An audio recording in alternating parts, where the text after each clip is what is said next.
Hello. Good morning. I'm Michael Chabon. I'm the chairman of the board of the MacDowell Colony.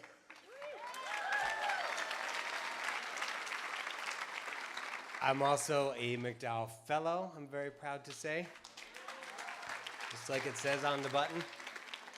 It seems to me like every year, this is my 8th Medal Day, I believe, and it seems that every year I stand up here and say something like, welcome on this spectacular day, or welcome on this magnificent summer day, and I don't feel like I can really say those things. I'll say like, welcome on this wistful, somewhat melancholy, yet temperate summer day.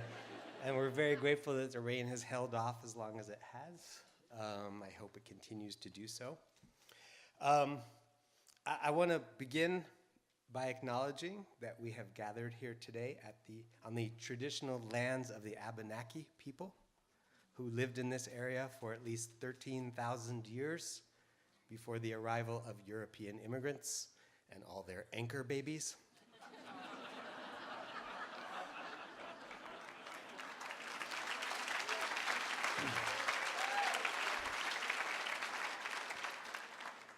You've probably read or heard about the geological mischief that one of the Hawaiian islands has lately been making for the people who live on it.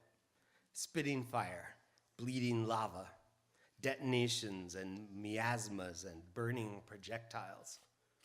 It's awful to witness, even from a distance, and there has been heartbreak and loss, but all that mayhem, if you think about it, is only Hawaii doing what it does, making more Hawaii. The 50th state is the youngest place on Earth, the newest geologically of all human habitations, where today off the coast of the Big Island there are only a few jagged humps of hissing black stone giving off toxic vapor. 100 or 500 or 1,000 years hence, there may be an expanse of fresh green vegetation, lagoons, birds singing in the flower vines. There may be a golf course, a golden beach, a massage yurt. There may be the shining capital city of the great Hawaiian Empire, or that city's slums. There may be, 1,000 years hence, no human presence at all, just an unmapped island, born in struggle and fire, a wide and fertile place, so new it doesn't even have a name. Today, we are here to celebrate a territory like that. You wondered where I was going, didn't you? Dark, fresh, fertile ground, mad with life and its conceptions, brand new and nameless, and not to be found still on many maps. We are here to award the first MacDowell Medal ever given to an artist working in the discipline of, see what I mean? Do we call it comics, comic art, graphic storytelling, cartooning, cartoon art, or is cartoon art the guy we're giving the medal to?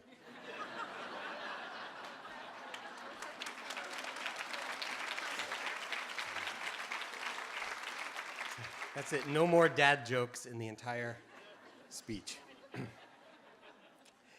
The questionable discipline with the disputed name of which Art Spiegelman is unquestionably and indisputably the most important living practitioner was, until he came along, unrecognized by most Americans and nearly all critics as anything even remotely close to or worthy of being seen as art. The people who practiced it were, at worst, in the general view, pop hacks and pap purveyors. Sometimes they were that at best. And not just in the eyes of critics and snobs, but in their own eyes, too. I remember a story told to me by the great Marvel pencil man Dick Ayers when I was researching the amazing adventures of Cavalier and Clay, how he was buying a razor or something in a drugstore in the mid-50s and overheard a mother angrily warning her son away from all that trash on the comic book rack. "Hey, lady," Ayers told her, "that's how I make my living." "Well then," the woman snapped at him, "you ought to be ashamed of yourself." "And I was," Ayers confessed to me with a rueful laugh. For most of the brief history of the blues' only rival for the title of greatest American art form, even its most hallowed practitioners, Charles M. Schulz, Walt Kelly, Will Eisner, Alex Raymond, would not have dared to imagine themselves eligible to apply for MacDowell fellowships. And if they'd had that kind of chutzpah, or rated their artistry so highly, I'm far from certain that a cabin would have been found for them in these woods. And not only because of the stigma attached for so long, right up through the present moment, to art that appeals to a mass audience, that moves units, that traffics openly in pleasure, that makes its practitioner a little dough. Though MacDowell has, for most of its history, been no less prey to that type of bias than any other institution whose concept of art, like yours and mine and everybody's, is still so deeply rooted in capital R romantic conflations of genius with suffering and craft with a lack of inspiration. For a century, the modernist century that laid so much emphasis on the new and the now, the 20th artists seem to have spent an awful lot of time palling around with old-fashioned forms like the opera, the novel, the painting, the lyric poem, the house. Sure, some of them made films, took photographs, wrote popular songs. But the fact that sometime around the turn of the 20th century, a few oddballs working for the big New York newspaper syndicates accidentally invented an entirely new kind of visual language, arguably the most effective and powerful narrative tool ever devised, by fusing word balloon with caption and drawing, each commenting on, illustrating, and ironizing the others, and at the same time forming an indissoluble whole with them, the panel. This spectacular innovation appears almost entirely to have escaped that century's so-called geniuses. They missed the boat, and MacDowell missed it right along with them. On behalf of the MacDowell colony, I would like to extend our apologies for that oversight.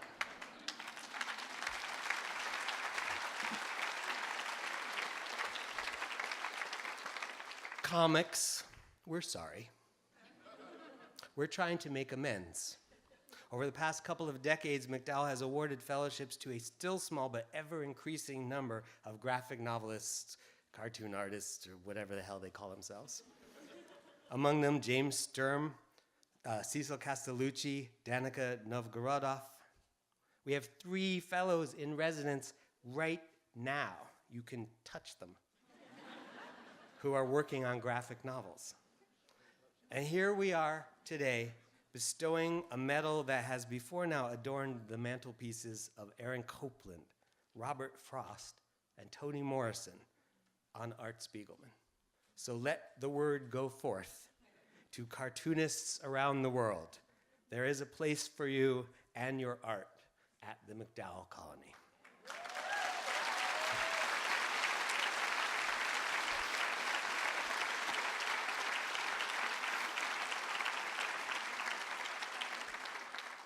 Art Spiegelman perfectly is an immigrant. Born in Sweden during the course of his parents' post-war journey from Auschwitz to Rego Park, New York, the immigrant child of immigrants and of a wandering people, trailing grief and disaster. I say perfectly because for so much of our history we have despised immigrants, whether voluntary or involuntary, in very much the same way and for some of the same reasons that comics have been despised. Comics, like immigrants, have been accused of fostering crime, low morals, and indecent behavior. They have been piled onto the bonfires of mobs calling for their destruction.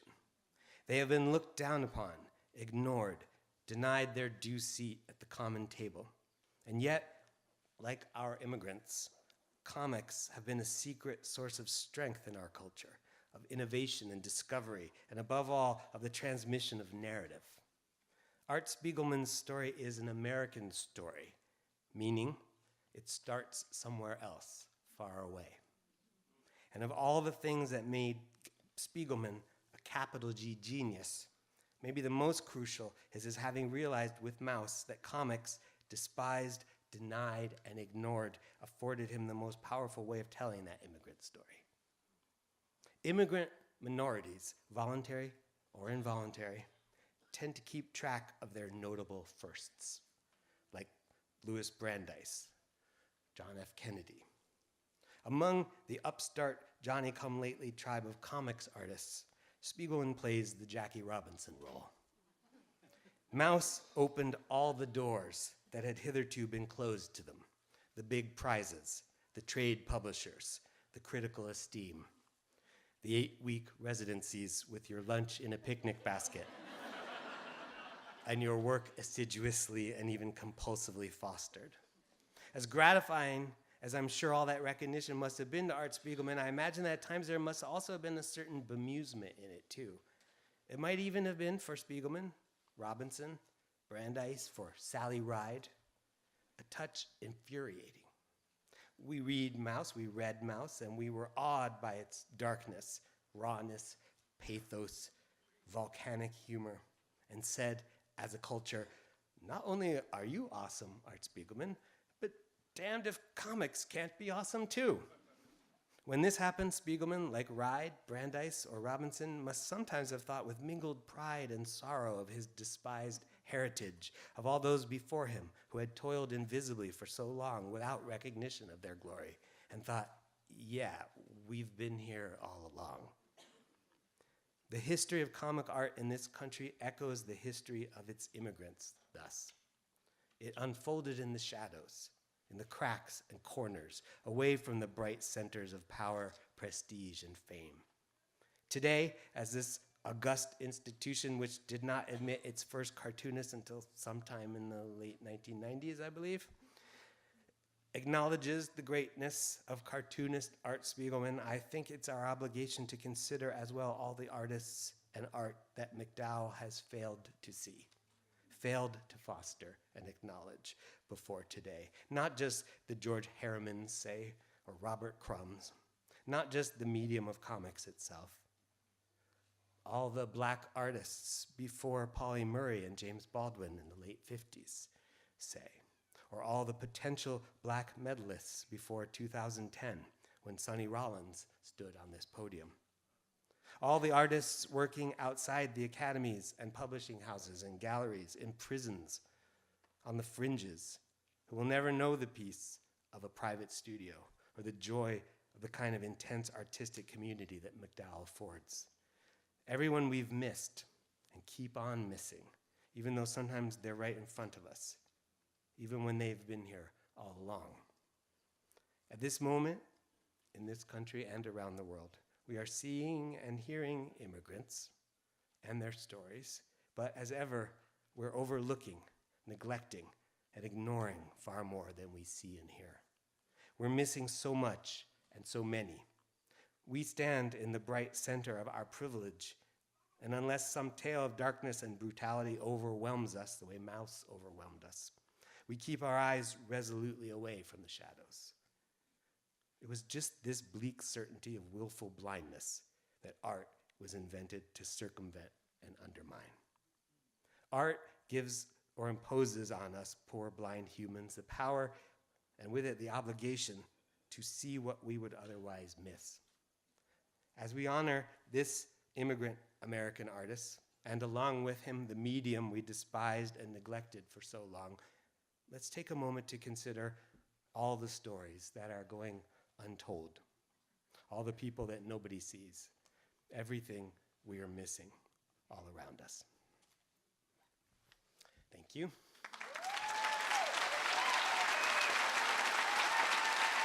Thank you. Thanks. Thank you. Thank you.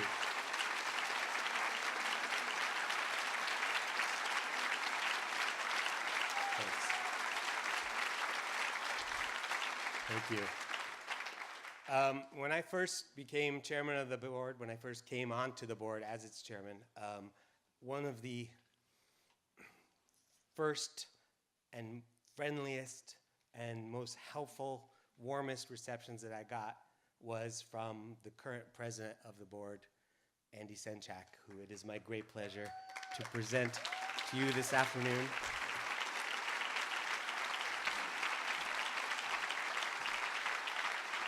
Thank you, Michael. Thank you, Michael. Well,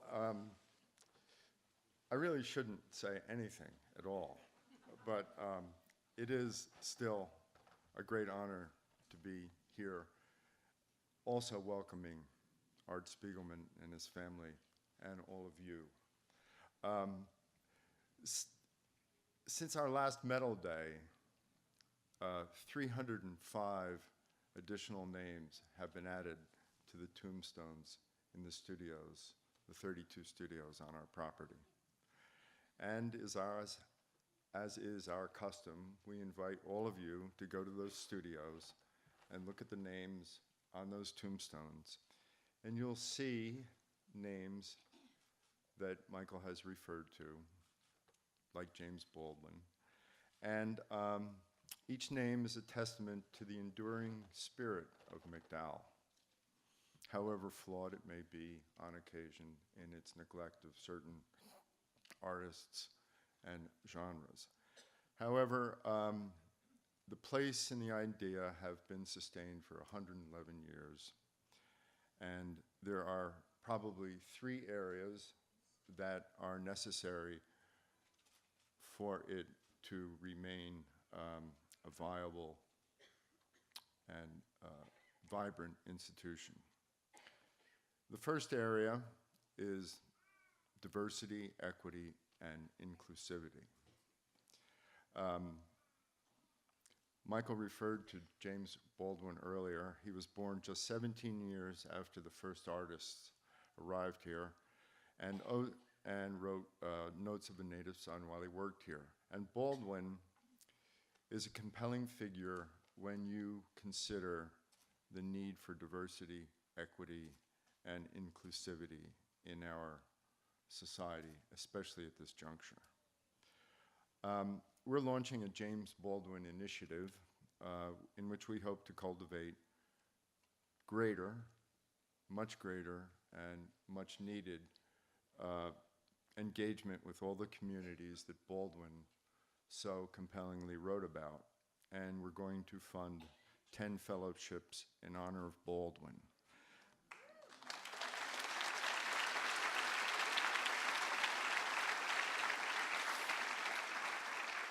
And as I was listening to Michael, and I haven't told the rest of the board about it, but Michael inspired me to announce that we're probably going to be funding fellowships in Art Spiegelman's name at some point in the future. So we'll be calling you for that.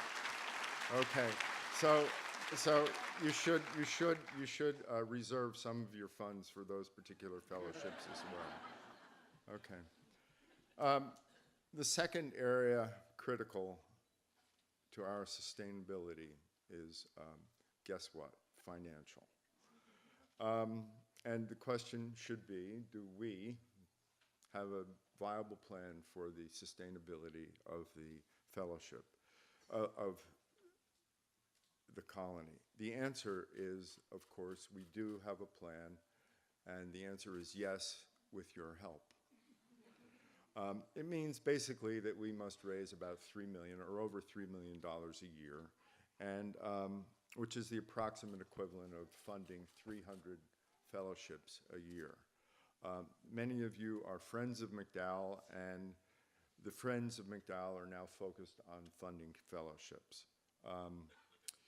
So to borrow the title from a recent poetry salon we held in New York for the funding of fellowships that Vijay Seshadri, a board member, held, he called it a very strange moment in our history. Our response to this strange moment in history, basically a strange moment of fake news, is we're going to double the number of fellowships in our nonfiction and art of journalism program.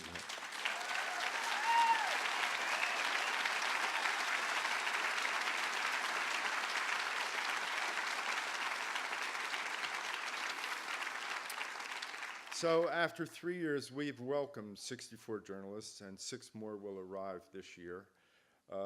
And their work is radiating out from the colony, reaching a wide audience, and hopefully providing the necessary critical thinking for our particular time,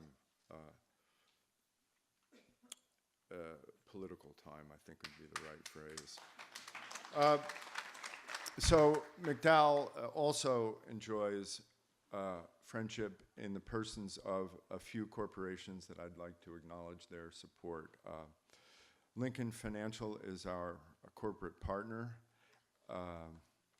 Advocates are River Mead and Welsh and Forbes, and Franklin Pierce University and Melanson Heath are benefactors. We thank them too, and don't forget, corporations are persons. Okay.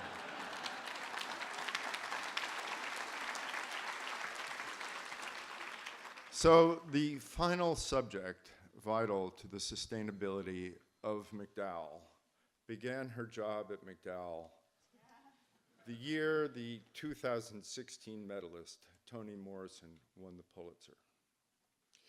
We have, unfortunately, been thinking about the unthinkable at MacDowell, a MacDowell without Cheryl as executive director since Miss Morrison stood here 2 years ago. Prior to that, I politely deflected the occasional suggestion that we plan for the future. However, with considerable reluctance and great trepidation, we have begun the process. The press releases will be available for you to read tomorrow. Maybe. Maybe we could still pull them back. Maybe there's still time. I'm not sure. I'm hoping. What must be said is that Cheryl has presided over extraordinary growth of the colony. Annual fellowships have grown from 250 to more than 300. Therefore, our need for your support has grown. However, the endowment, and this is pretty interesting because I'm not sure that Cheryl has an acute financial mind. The endowment has grown from 8 million to, can anybody guess? Well, some people here can guess, 34 million. Who would have thought? Who would have thought? Especially given, never mind. So, a couple more things. Savage Library has a beautiful addition. It was designed by Todd Williams and Billy Tsien. And our new home on 23rd Street has enough space for the overworked staff, our selection panels, and for valuable programs at the heart of the creative endeavor. I do not envy Cheryl's successor, but if we find someone to sustain MacDowell with her appreciation of this place and this idea, with her intelligence and her charming ferocity, we will be very fortunate. MacDowell has never been about Cheryl, but it has been for the past 30 years.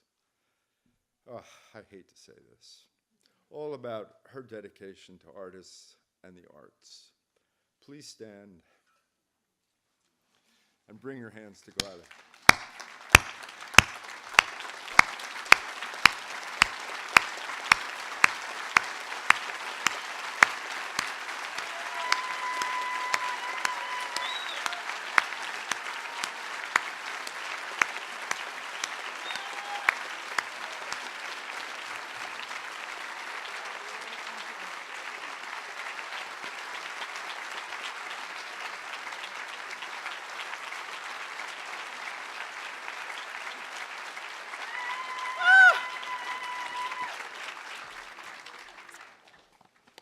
Thank you so much. This is a very, very warm embrace, and I'm honored by it. Yeah. MacDowell is worth all the attention we can give it. You might recall when Mrs. MacDowell described her plan to create the colony, skeptics were quick to accuse her of creating a home for indigent bohemians. That is not what MacDowell became. But I am inspired by the idea of becoming an Indian bohemian and exactly what that means. As a retiree, I look forward to joining the ranks of the untethered, of having time to think and go barefoot. Speaking of barefoot, Robert Redford is announcing his retirement. He and I have been doing it for a very long time. That's how rumors get started. Sorry. Anyway, Bob. When I say, oh, Bob, I mean you. Anyway. Welcome, everyone. It's so nice to see all of you at this annual Love Fest. And I'd like to welcome Art Spiegelman, Francoise Mouly, Najib Spiegelman, who's a fellow, Hillary Chute, our speaker, and members of the medal selection panel, Alison Bechdel and James Sturm. The other members were Julia Jaquette and Jean Yang. We have with us today some of the most talented and knowledgeable people in the country involved with this art form, and we're so glad to have you among us.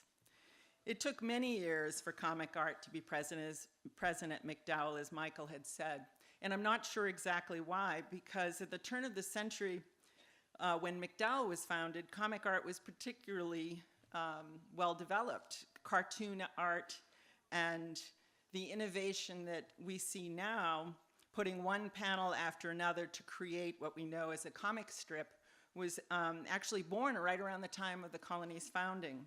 One of the first strips, Mutt and Jeff, was published in 1907 when MacDowell was founded. Anyway, it must have been the talk of the town, but clearly MacDowell wasn't quite ready for it. Today we are putting comic art front and center nationally with this medal.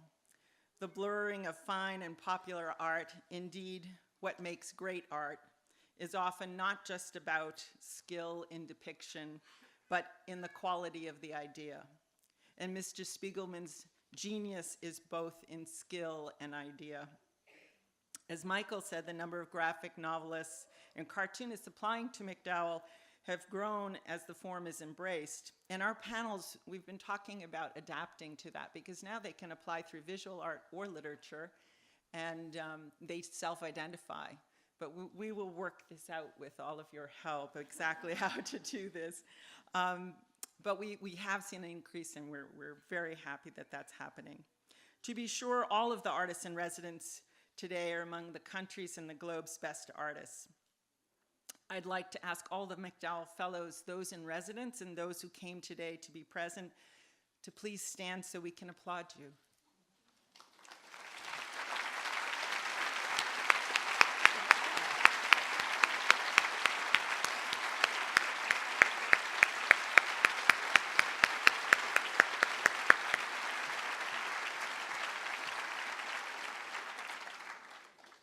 Every day, something new is published, presented, built, or performed by MacDowell Fellows.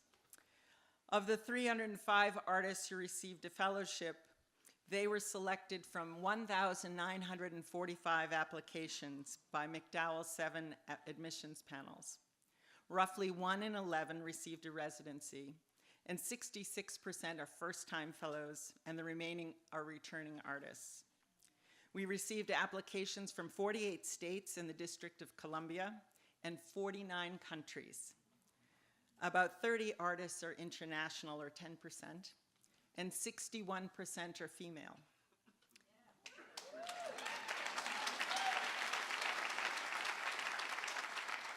The average age of a resident artist is 43, about my age, with an average stay of under a month, about 29 days. All of you here today are making the world a better place and supporting new work. The world is changing around us, and it is not always good. But it will be better if we can see it for what it is and understand it. We know how art helps us do that. So I want to say thank you for being here and being part of this. And now I want to thank David Macy, and I really don't know how to even begin to thank David, who sat beside me on this stage for over, 22 decades and more during his tenure. David devotes his energy to making the residency experience of each artist productive, happy, and often a life-changing one. David is remarkable, and his extraordinary talents and friendship have helped me do my job well.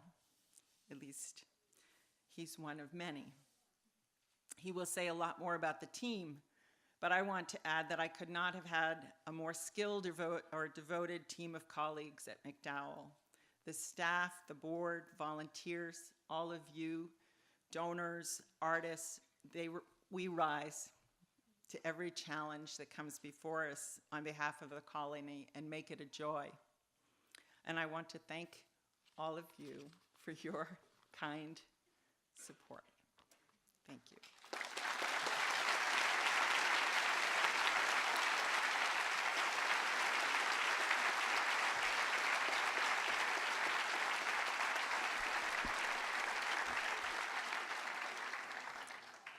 Okay. Thank you, Cheryl. I will add one statistic to augment what's been said about the amazing MacDowell staff. The team behind you, all around you, that are on the job today, they've been here for a collective 439 years.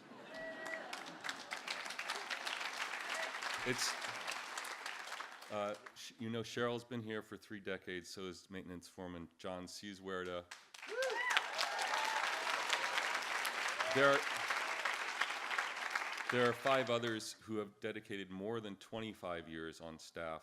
Courtney Bethel, Deb Marsh, Blake Tewksbury, Jody Garnick, and Judy Jones-Parker.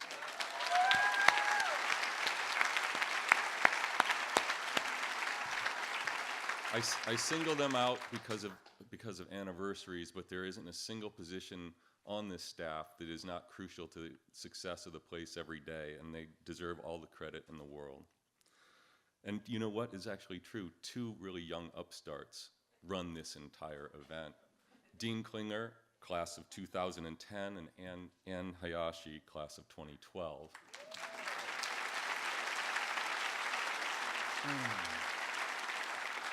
Well, maybe I've been reading too many graphic novels lately, but when I look out over your faces, I see thought bubbles floating over every one of you.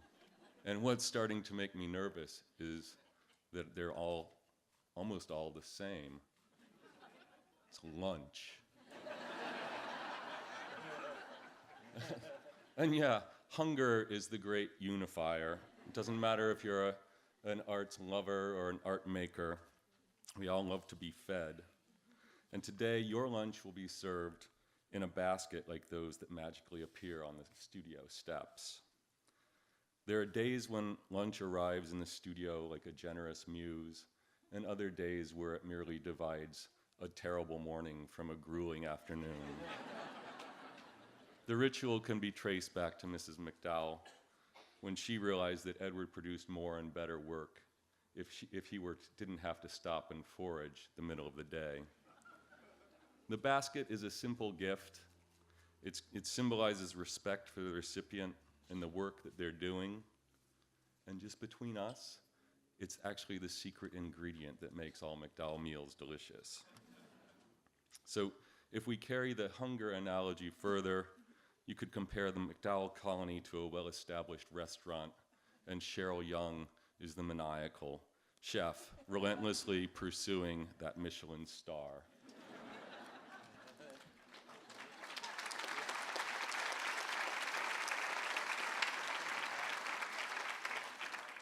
She's a visionary leader, she's a master improviser, she's an expert at harnessing public goodwill to the MacDowell mission. She was the driving force behind the establishment of endowed funds for artist stipends and travel grants. And over the last 20 years, those percentages have migrated from, they have doubled actually, the percentage of international artists and artists of color to 10% and 33% respectively. And trends like these are not accidents. They're the result of committed vision and a patient, stubborn insistence that MacDowell serve the most talented artists without regardless of all else. So to you, Cheryl, I will say this. Throughout all of my time at MacDowell, you have been an extraordinary mentor, friend, leader, and partner, and I just want to thank you for all you have given. Thank you.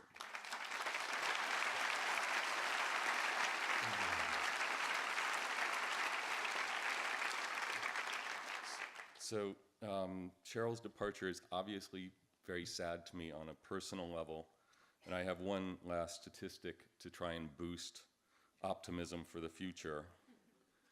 Of the 60 board members serving MacDowell, many of them here today, we have an astounding 939 years of experience.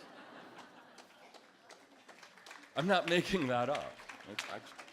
But that is counting Bill Banks, who was recently changed to trustee emeritus.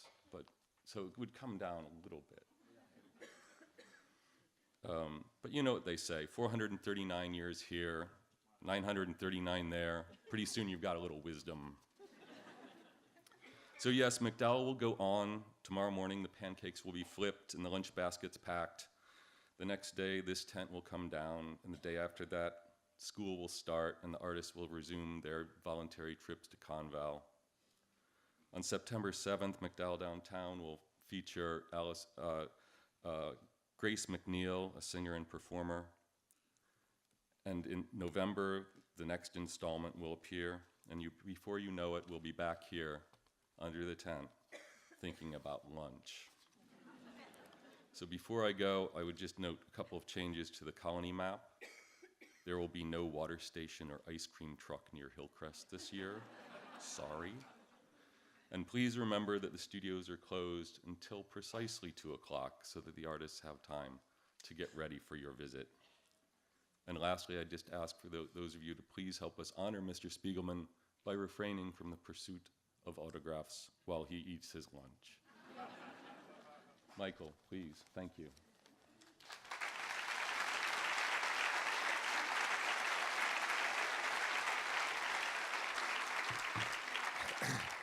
Thank you, David. Thanks, Cheryl. Thank you, Andy.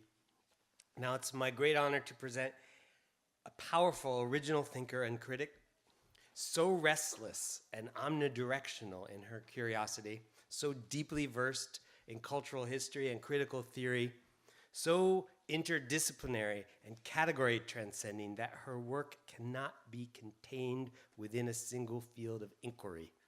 She comes to us from Northwestern University, where she holds simultaneous appointments in the Department of English and the Department of Art and Design. Ladies and gentlemen, I present one of the world's leading scholars of cartoon art and a pretty cool person, Hillary Chute.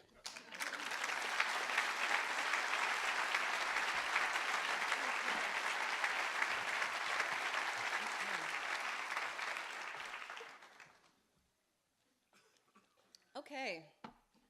It is my great honor to be here at the MacDowell Colony, a place where both my mother and my grandmother were fellows. To say a few words, I'll give applause to them.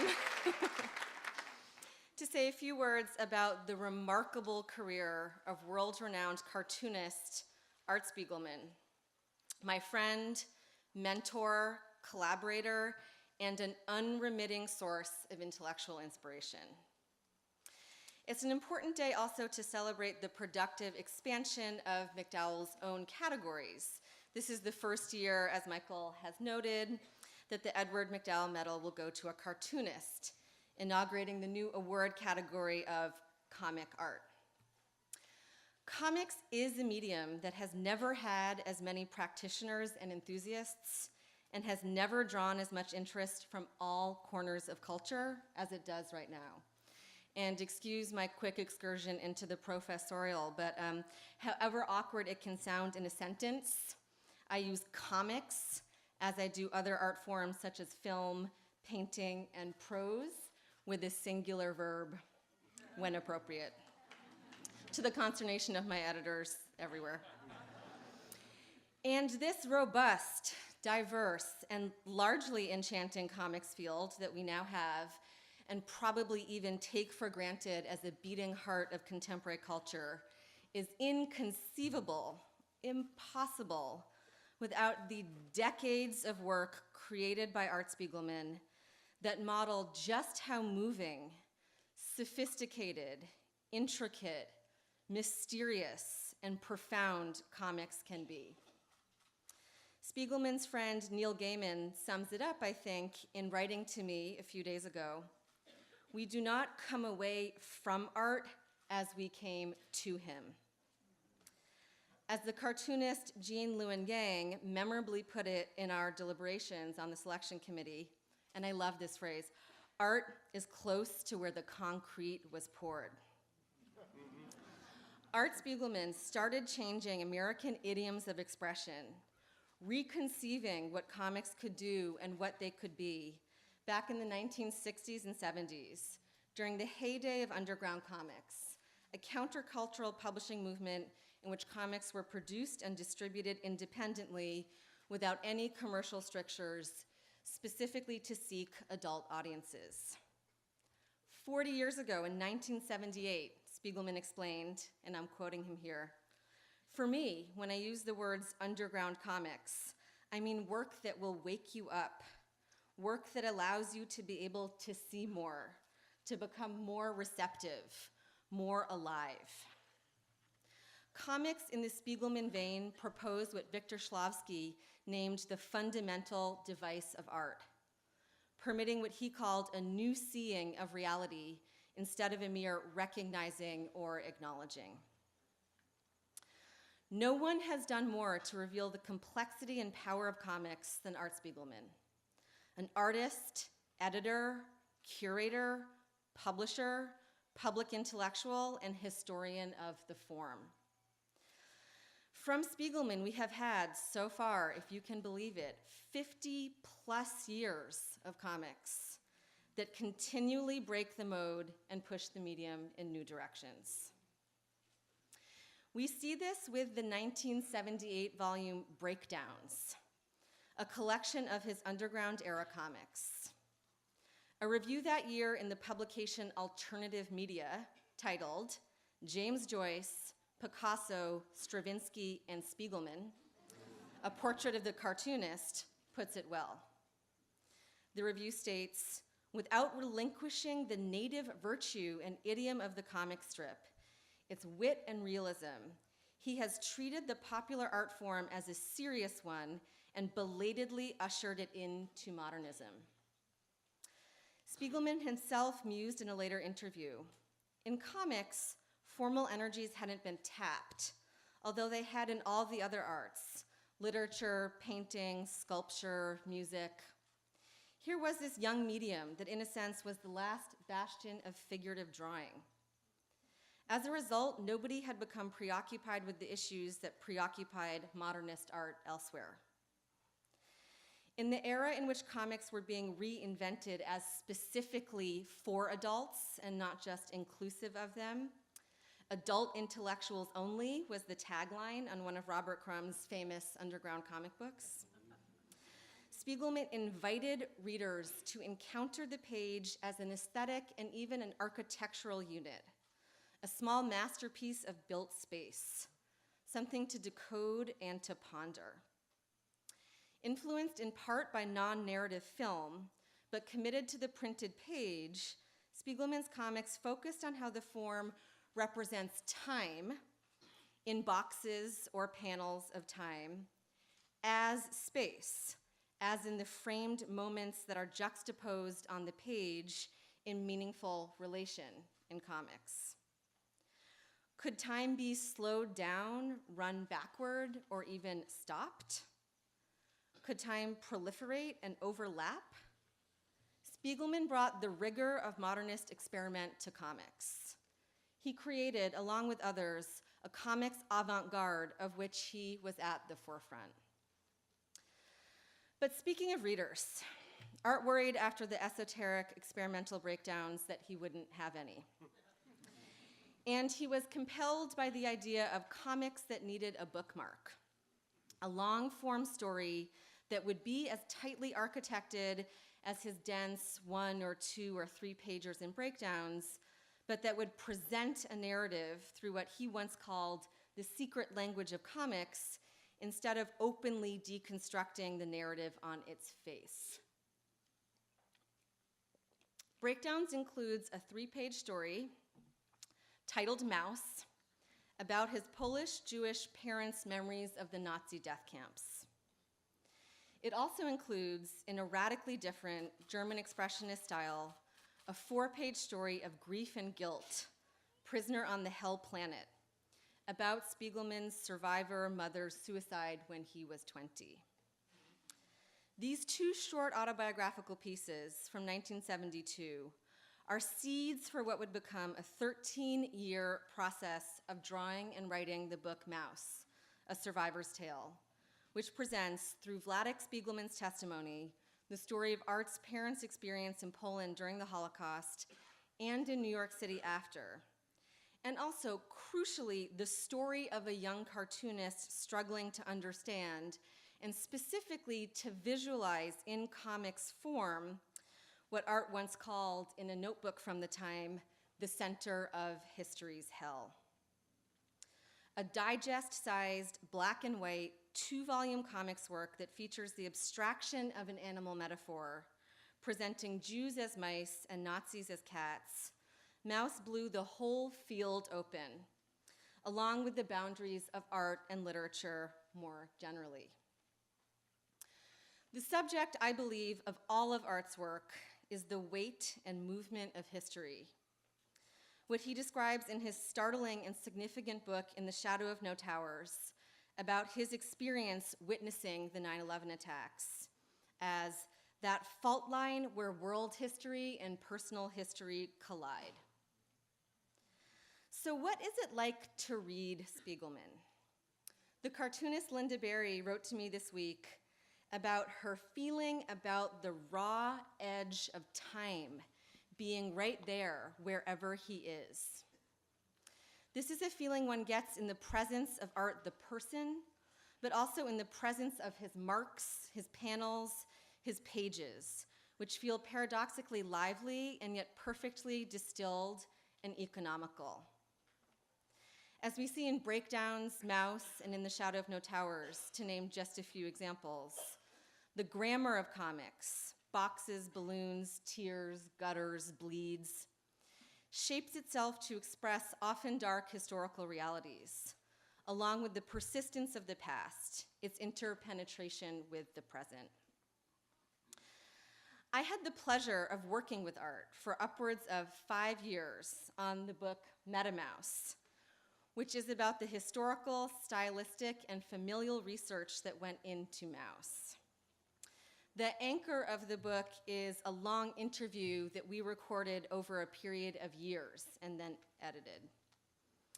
2 of my favorite quotes, and it's really hard to choose just 2, from MetaMouse illustrate what Spiegelman has done to change culture's sense of what is representable and how.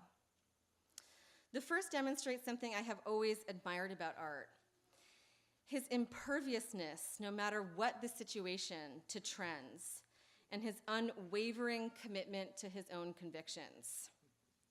Art is never scared to have an unfashionable opinion. Never scared to be honest. Making a comic book about the Holocaust in the 1980s, when Mouse 1 came out, could have been considered risky. It was by others. In MetaMouse, Art told me, "I was at the Frankfurt Book Fair when Mouse 1 came out and was aggressively barked at by a reporter. Don't you think that a comic book about the Holocaust is in bad taste?" I liked my response. I said, no, I thought Auschwitz was in bad taste.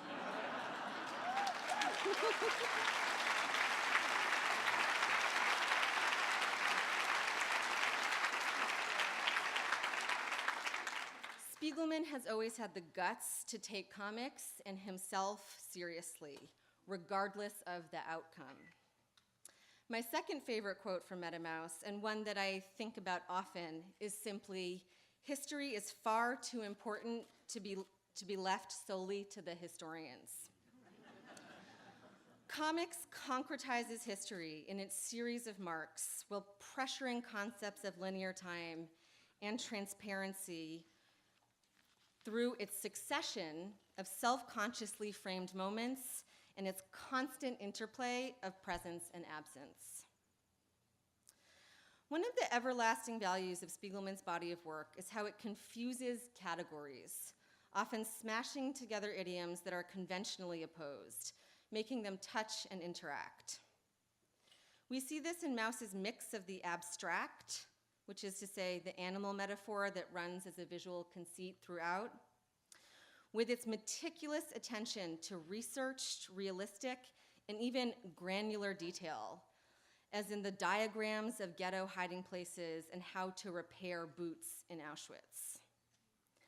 Famously, Mouse 2 was shifted from the fiction side of the New York Times bestseller list to the nonfiction side after Spiegelman complained. He does that well. He does that well. I can bear witness to that. I know that by delineating people with animal heads, I've raised problems of taxonomy for you, he wrote. Could you consider adding a special nonfiction/mice category to your list? We also see this in his decades-long career at Topps Chewing Gum, where he began working at age 18, and where he created novelty candy and gum products like Wacky Packages and the infamous Garbage Pail Kids stickers.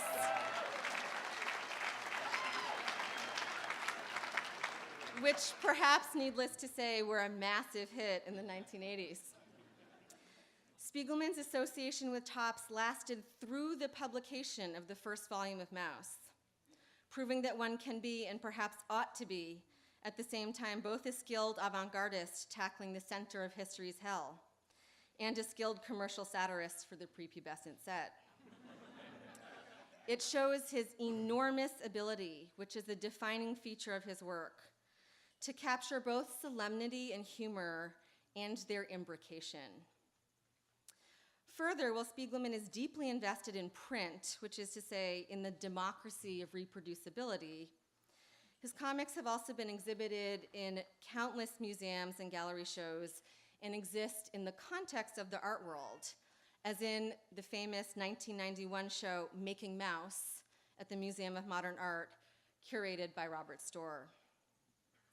The existence of Spiegelman's comics asks us to reconsider long-operative classifications across contexts, to question taxonomies, as was evident in 1992 when the Mouse series won a special Pulitzer Prize.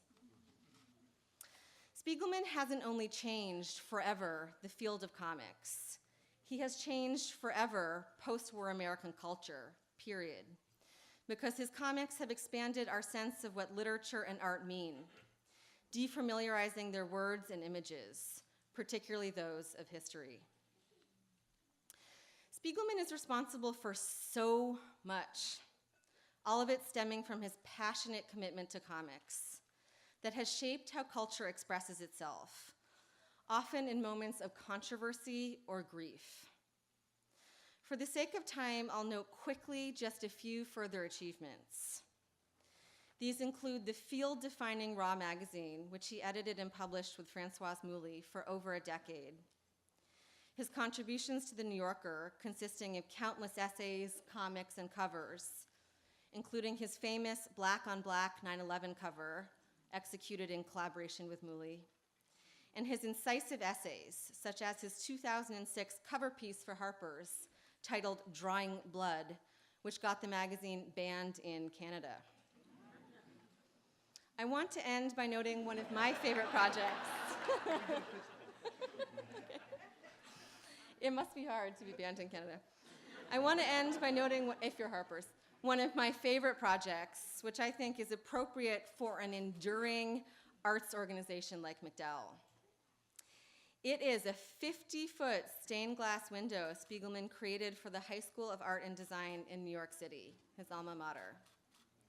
This 17-panel installation, like comics but in glass, features an artist at work in environments representing the past, present, and future, and is titled, with typical Spiegelman emphasis on time, history, and futurity, "It Was Today, Only Yesterday." I am thrilled that today, Art Spiegelman will receive the first Edward MacDowell Medal in Comic Art. Thank you.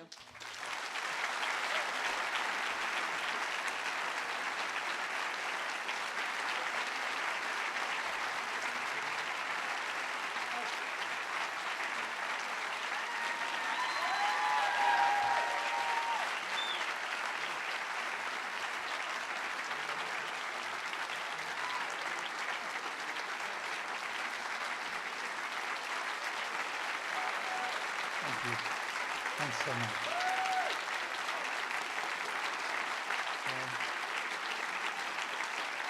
Thank you.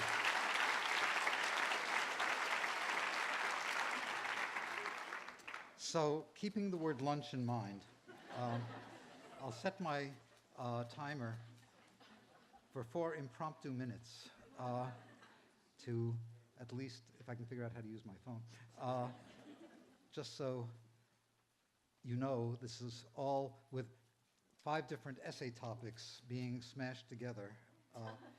I want to start by thanking the MacDowell for allowing me to be the blockbuster, to use the immigrant metaphors of coming into the world of the tonier arts from the comics slums.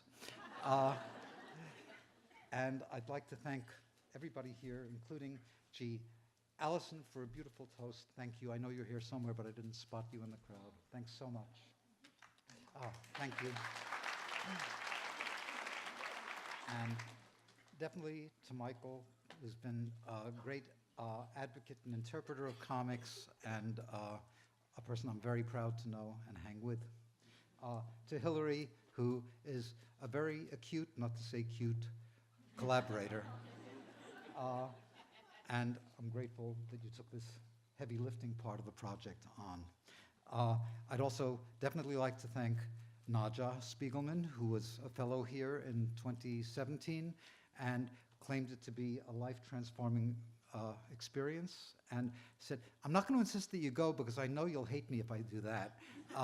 But if you do go, I'll be proud to be there. And if this was a medal for the co-creation of Naja, I would be very gratefully unambivalent about coming to accept it. But I also am grateful for my real collaborator, the person who owns half this medal and half of everything else that ever happened to me that was worth making and doing, Françoise Mouly,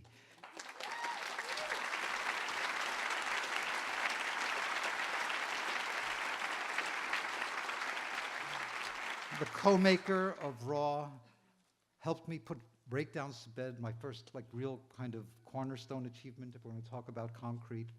For Raw magazine that she dragged me into reluctantly after I'd sworn never to do another magazine after doing an underground comics magazine called Arcade.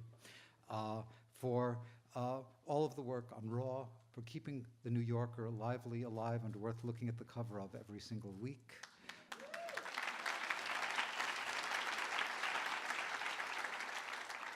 For Toon Books, saying comics, they're not just for grown-ups anymore, doing an about face. Comics for children who need to learn how to read, and comics is great for reluctant readers, also known as boys. And for Resist magazine that Naja and Françoise made just in time for the disaster that all befell us in 2016. And it's with that disaster in mind that I have to give this set of words, which is, it's a terrible time for comics and the best of time for comics. but the best comics are appearing on television these days because one can't keep up with the bad news, fake or not. And you know, if poetry is news that lasts forever, Trump is news that lasts 30 seconds at a time. And a cartoonist can't work fast enough to keep up with the horrible changes that keep coming our way, even if it has a comics character to rival Baby Huey in his monstrous yellow galumphing self. But it's important to try, and TV comics only have to deal with one or at the most 2 news cycles per day, have a franchise on it that the slow work of cartooning can't quite have. It's also important to note that one of the reasons it's great to have been the person who was, I got to tell you, I'm ambivalent about everything, including getting this damned award, because I understood that on some level I deserved it. On the other hand, I'm not sure I want the attention. Really, I've had a lot. I figured one more medal could sink me. And what helped convince me was Nadja's enthusiasm for, it's like summer camp for grown-ups who are smart. But the other thing that really did help me decide to do this, to become the sacrificial red ribbon who could be cut to allow the horde of comics artists to enter the sacred MacDowell precincts, was when I learned that you didn't have to go, you'd still get the medal. And it kind of gave me permission to come here today, you know? That made it a big difference. Now, comics, what word are we going to use for this? I have no idea. I was very reluctant about the word graphic novel coming in as the kind of phony respectability that can come with the phrase. I remember Neil Gaiman telling me that he was at some large party. Oh, I'm out, can't be. Could that have been 5 minutes? Well, anybody who wants to break for lunch, stampede, okay? Just get out. So Neil Gaiman describes being at this party where he's introduced to one of these Tony people in London as a comic book writer who then walked away, but came rushing back before the evening was over saying, "I didn't know you were a graphic novelist." And his response was, "I went in as a hooker and went out as a lady of the night."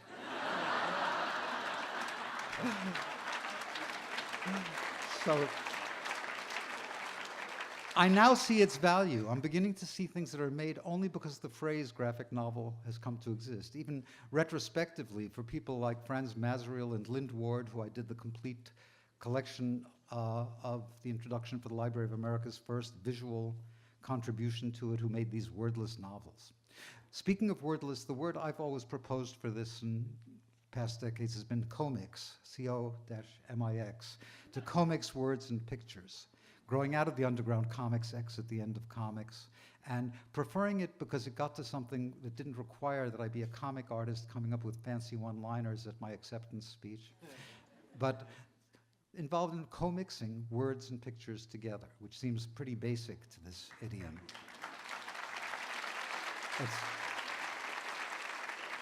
It's why categories can't work well, and it's something that happened from the Enlightenment on. Before the Enlightenment, everybody looked at stained glass windows to learn the greatest story ever told.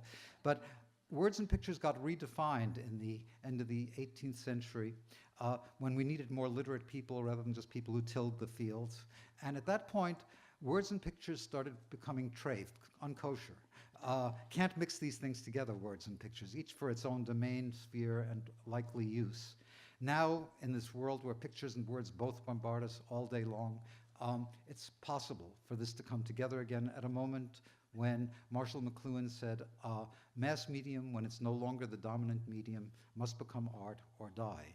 So I apologize for ambivalently, I apologize for helping to gentrify comics, because there's something that gets lost. I've now met young graphic novelists who go, you know, make way, a graphic novelist is coming through now. It's rock and roll.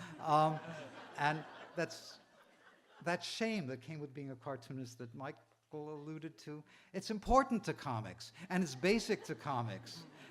It is an outlaw medium that took over the world when nobody was looking. It is something that acknowledges how dangerous it is to put one's thoughts and feelings on paper, which I know novelists and poets have had the right to do, but here in The Bastard Children of Art and Commerce that gave rise to the Sunday outing that became comics, is a very unique form because it's built on a horrible central truth, which is it's built on stereotype and picture writing, a kind of symbolic language.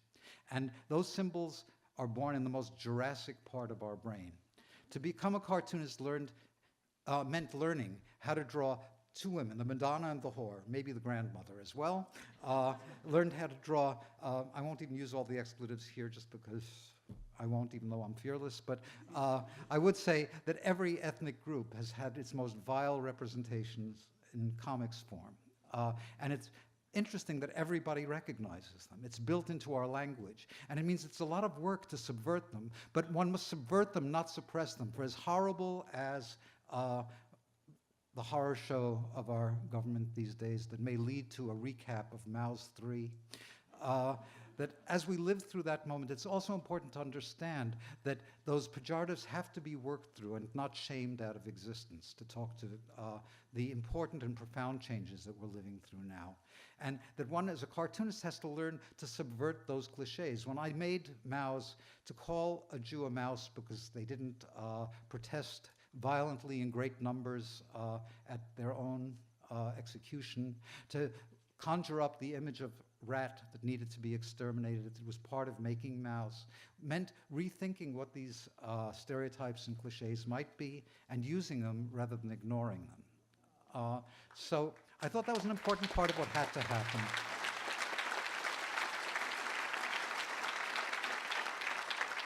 But although I know that among the many really admirable winners of the MacDowell Award and residencies here, George Crumb was represented, but R. Crumb wasn't.